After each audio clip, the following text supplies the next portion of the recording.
is what they want. The pattern of demands is a constitutionally required statement of general objectives. These are the general objectives. Increase minimum compensation significantly to address the devaluation of writing in all areas of television, new media, and features. No, we can't do that. That one we can't do. I'm speaking now because I know, because these are my friends, the billionaires. I'm speaking now for them because I wear the glasses that they wear. Do you understand? Do you have a furry polo thing that's 3X? And it was bought in a bin, Van Nuys? I'm going to tell you what we can do and what we cannot do. This doesn't mean I'm the person who's representing the billionaires, but I'm for the writers. So it's easy to get confused here. I'm in solidarity with the communists that don't want to work. I'm kidding. It's a comedy podcast. I'm in solidarity with writers, but I'm representing the billionaires in this exercise to help everybody come to the table. Do you understand, yes or yes? You get it, right? I want the writers to win, even though many of them have called me a Nazi on Twitter. I want the writers to win, but I'm also representing the billionaires. First demand, increase minimum compensation significantly.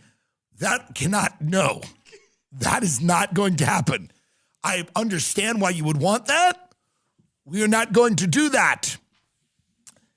Standardize compensation and residual terms for features, whether released theatrically or on streaming. This is an interesting one. Also no, because we can't, if it's on streaming or if it's in the feature, it's different. We don't know how it'll all play out. So what we need to do is not establish any type of uniform standard about how much money you should get paid. Address the abuses of mini rooms. Now, I like this. We can do this. Now, mini rooms mean tiny little rooms of tiny writers, and they're abused because they're small, and they put them in a small place, and nobody likes that. We can do a larger room for them, and I think we can put in the contract right now. Mini rooms become major rooms or mega rooms. We'll take 5 or 6 writers and we'll put them in a very large room and let them do what they want. But we cannot pay them anymore. Ensure appropriate television series writing compensation throughout the entire process of pre-production, production, and post-production, meaning from the pilot to the we're gearing up to do it, to the actual doing of it,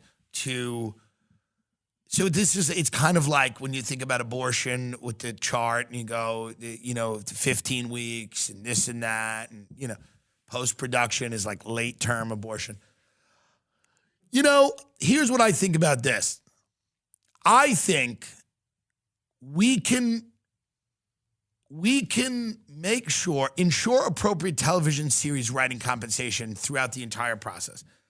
We can't do it for the entire process. From the people that I've spoken to. We can do it for a week. Any week you want. And I think this is a good thing. Whether it's pre-production, post-production, actual production, we will for 1 week during the production make sure you're appropriately compensated for 1 week during the process. The week is up to you.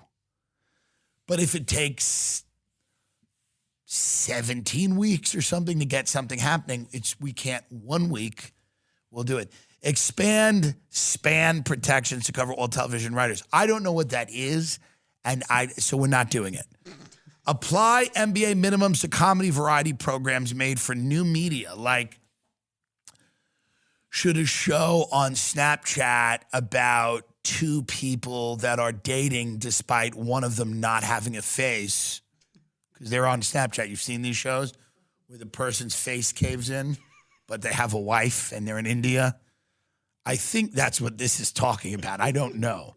What I imagine this is talking about is that's a new type of new media, Snapchat, and that's a comedy variety show. Now, some sick fucks will find it funny, but it's really a variety program. It's like it'll be a man who's like a snake. It's like he has no bones.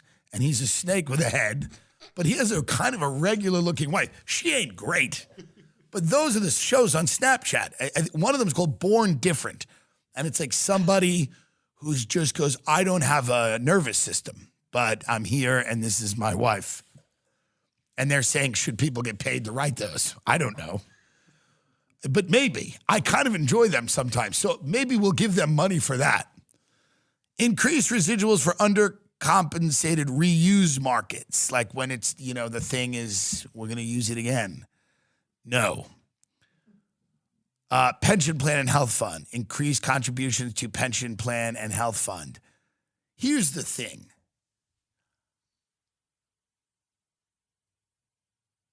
No. But because too many of them smoke cigarettes, too many writers I see in the Silver Lake, the Echo Park area are always smoking cigarettes outside of a cafe.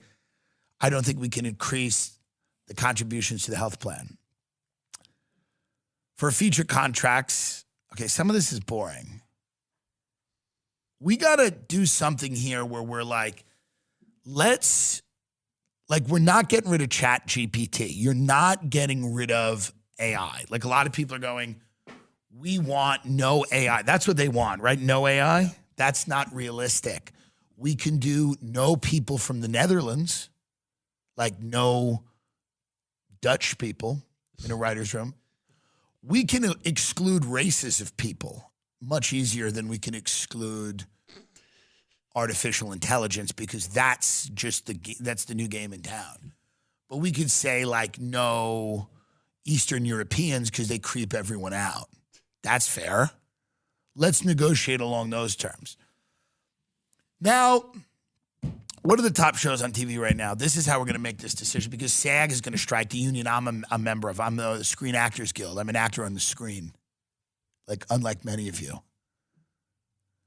I'm an actor on the screen, and I'm participating in many of different projects right now.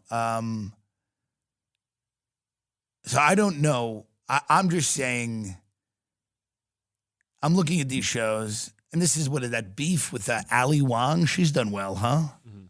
Why don't I have more Asian fans, to be honest? All I do is talk about China, how much I love China, my Chinese godson. And, Matt Rife, they're saying, has all these Asian fans. This is what I'm being told is Matt Rife now is huge in China, and I'm nowhere. I'm not. I like Matt Rife, but does he know who President Xi is? I do nothing but advocate for Xi. And I have nothing. No Asians come. Very few Asians. One Asian fan to me is worth 1,000 whites. It's true. So if you come to my show and you're Asian, man, I'm happier than you'll ever know. Well, I hope the writer's strike is okay. I don't know what's going to happen, but I'm just saying that it's going to be pretty difficult to get everybody to the table because I think when the writers have a good point. These streamers are making a lot of money. Let's see what all of these people make because the writers keep focusing on the CEOs of these companies like David Zaslav and Ted Sarandos at Netflix. Shout out to Ted. My special's on there. I'm not even talking to these hoes, Ted. But, everybody is like, what's the average salary of a TV writer in America? $62,000 a year? Mm-hmm. That's the average. Yeah. That's not great. But I know a lot of them that make a lot more. But I understand what they mean. They want more money. It's fair. Now there's a chart here that'll show you what all the CEOs of the streamers make. You can easily find it because that's what these writers are saying. They're like, why should this guy who's running Warner Brothers make more than me? I'm the fourth writer on Abbott Elementary. Why should the guy who runs Warner Brothers make more money than me? I wrote on a failed pilot 3 years ago about a gym teacher who discovered square dancing and got all the kids to square dance, and Hulu bought it, but it didn't work, and I don't know why I don't also have a yacht. Ari Emanuel, CEO of Endeavor, $308 million. David Zaslav, Discovery CEO, and this is what they all made last year, $246 million. Bob Iger, $45 million. Bob Chapek, Disney, $32 million. Iger's Disney as well. Murdoch, $31 million at Fox. Reed Hastings, $40 million at Netflix. Sarando's $38 million at Netflix. Brian Roberts, Comcast CEO, $30 million. They're doing well. They're doing well. And I understand the writers going, we want more because they're getting a lot of money. They're making a lot of money. The Discovery CEO, this guy David Zaslav, $250 million last year. He did well. How did he make that much money? What happened over there? Who even watches Discovery? There's got to be something else. He's got to have something else going on. Is he Warner? He's Warner Brothers too, right? Discovery CEO? David Zaslav, what does he do? Can't just be Discovery. Yeah, he was. Oh, so it's Warner Bros. Discovery. Yeah. Well, of course. Okay. Movies.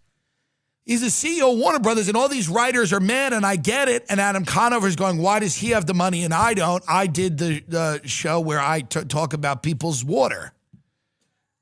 I understand that. Because I do the show where I talk about where people's water comes from, and that's good. But he's going to have a little more than you. But I think Conover should be given more money for the show he did about what it was, the Adam Ruins Everything, where he'd go in and somebody would go, I think, I don't know what that, he would like expose things. He'd be like, the suburbs are racist. And people would be like, okay. And then he would tell you how. And that's fun. That's fun. And it's funny. It's funny and it's fun. And that's the type of programming people will pay to see. That's what I pay to see. When I'm sitting at home after a long day, I want to know about how racist the suburbs are.